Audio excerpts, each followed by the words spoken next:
আসসালামু আলাইকুম। আজকে আমরা বানাচ্ছি খুবই টেস্টি নুডলস চিকেন দিয়ে। খুবই টেস্টি লাগবে এই নুডলসটা খেতে আর খুবই ইজি, মানে কোনো রকম হাবিজাবি মশলা নেই, খুবই অল্প সময়ের মধ্যে বানিয়ে নিতে পারবেন। তো শুরু করে দিয়েছি বানানো। প্রথমেই কড়ার মধ্যে অ্যাড করে দিয়েছি পানি, তার মধ্যে দিয়ে দিয়েছি নুন এবং নুন দেওয়ার পরে এর মধ্যে তেল দিয়ে দিয়েছি। তেল দিয়ে ঢাকা দিয়ে রেখে দিয়েছিলাম। এবার যখন এরকম পুরো একদম ভালোভাবে বয়েল হতে শুরু করে দেবে তখন অ্যাড করে দিচ্ছি আমাদের নুডলসগুলো। পুরো প্রপার যখন বয়েলিং ওয়াটার হয়ে যাবে, একদম পুরো গরম হয়ে যাবে, তখনই নুডলসটা অ্যাড করবে। তবেই কিন্তু নুডলসগুলো আমাদের খুবই একদম ঝরঝরে খুবই সুন্দর হবে, একটু স্টিকি হবে না।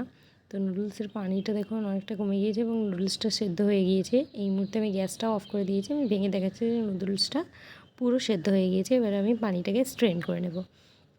পানিটা স্ট্রেন করে নিয়েছি। পানি স্ট্রেন করতে আমি রেখে দিয়েছি আর কি। তো কড়াটা গরম করে ভালো মতো তার মধ্যে দু টেবিল স্পুন মতো তেল দিয়েছি এবং আদা রসুনের পেস্ট একটু অ্যাড করে দিয়েছি।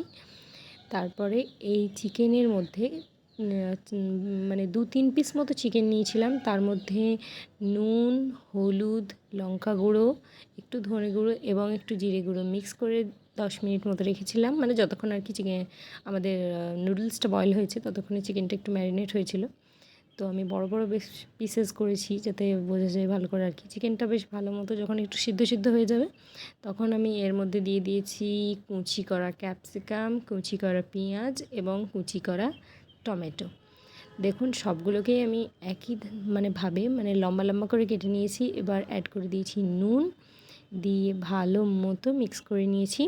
ভালো মতো মিক্স করে আমি ঢাকা দিয়ে দিয়েছিলাম। যখন একদম সব কিছু সেদ্ধ হয়ে গিয়েছে, দেখুন ভালোভাবে সিদ্ধ হয়ে গিয়েছে, তখন আমি অ্যাড করে দিয়েছি আমাদের নুডলসটা হয়েছে খুবই ঝরঝর এবং সুন্দর।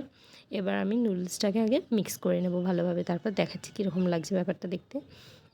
নুডলসটা মিক্স করে নিয়েছি। আমরা একটু লাইট টেস্টটা পছন্দ করি, তো আমি লাইট বানাচ্ছি। আপনারা চাইলে আরও বেশি মশলা অ্যাড করতে পারেন।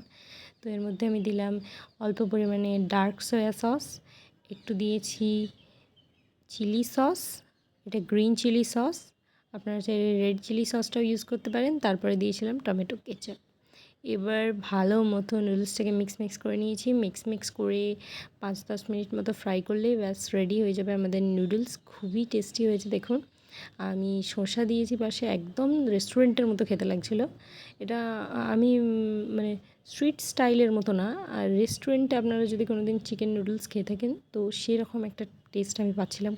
আশা করছি চটজলদি এই নুডলসের খুবই টেস্টি রেসিপিটা আপনাদের ভালো লেগেছে। দেখা হবে পরের ভিডিওতে।